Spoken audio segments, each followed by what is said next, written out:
Minsan sa buhay, may mga bagay na magkaiba, pero kapag pinagsama, nagiging perpekto. Gaya ng tamis at asim na nagtatagpo sa bawat kagat ng ating bidang sweet and sour fish ngayong araw. Dito yan sa Sarap Pinoy. If you are craving for something na may tamis, may asim at may alat, perfect sa'yo ang sweet and sour fish. Isa ito sa all-time favorite dishes ng maraming Pinoy.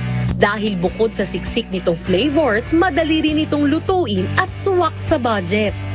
At para turuan tayo kung paano gawin ang yummy yet healthy dish na ito, ay tara, pumunta tayo sa Marikina City at samahan si Chef Joey Donoso at Hilda Ajero dito sa Sarap Pinoy.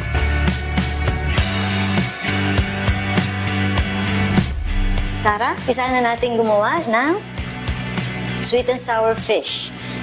Make sure na tuyo ang ating isda para dumikit itong ilalagay natin na breading. Normally sa breading, salt, pepper, paprika. But now we're gonna use itong special seasoning again para mas masarap. Sa ngayon, gagamitin natin is cream dory. Spread natin evenly. Pwede rin tayong gumamit again ng salt, pepper, and paprika para sa ating seasoning. And then, lagyan ng all-purpose flour and cornstarch.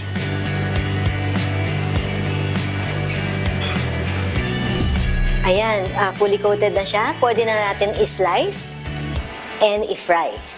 Matapos itong hiwain ni Chef Joey, ay niluto lang ito sa deep fryer at hihintayin lang ito maluto ng ilang minuto.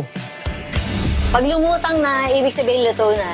Matapos hanguin ang ating fried cream dory, ay nilagay lang ito sa isang plate at sinet aside. After natin ma-fry yung fish, gagawin naman natin ang sauce. Una nang nilagay ni Chef Joey ay ang vegetable oil. Sunod ay ang veggies na green and red bell pepper, white onions at carrots. So, hindi natin na yung overcook yung vegetable. Pag nakita na natin nagka-caramelize na yung itsura ng sibuyas, yun na yung susunod nating process. Sunod na nilagay sa pan ay ang sauce which contains tomato sauce, vinegar, salt, pepper, and brown sugar. And now we're ready to pour our fish fillet.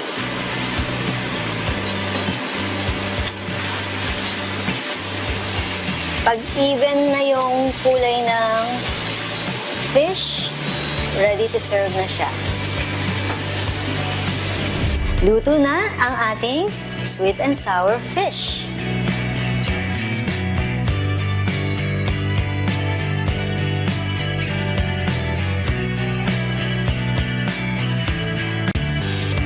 Develop ang green, sweet and sour fish na ang sagot dyan.